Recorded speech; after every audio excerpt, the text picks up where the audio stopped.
Disney wonder എന്തോ ഒരു ദുരൂഹത മറച്ചുവെക്കുകയാണ്.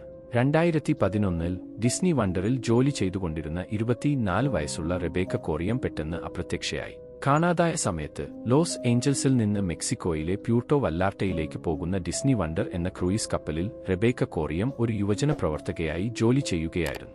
2011 മാർച്ച് 22-ന് പുലർച്ചെ 5:45-ന് ക്രൂ ലോഞ്ചിലുള്ള CCTV ദൃശ്യങ്ങളിലാണ് റെബേക്കയെ അവസാനമായി കണ്ടത്. ഇന്റേണൽ ഫോൺ ലൈനിൽ സംസാരിക്കുന്നതും വിഷമിച്ചിരിക്കുന്നതുപോലെയും ദൃശ്യങ്ങളിൽ വ്യക്തമായി കാണാം. അതിനുശേഷം അവളെ ആരും കാണുകയോ കേൾക്കുകയോ ചെയ്തിട്ടില്ല.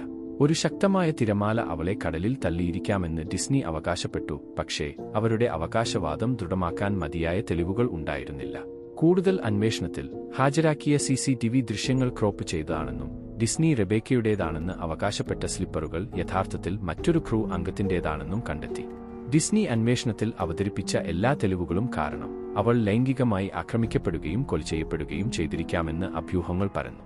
അവർ പറഞ്ഞതിലെ പൊരുത്തക്കേടുകളും മാറ്റം വരുത്തിയ തെളിവുകളും ഡിസ്നിയുടെ നിശബ്ദതയും ഊഹാപോഹങ്ങൾക്ക് ആക്കം കൂട്ടി.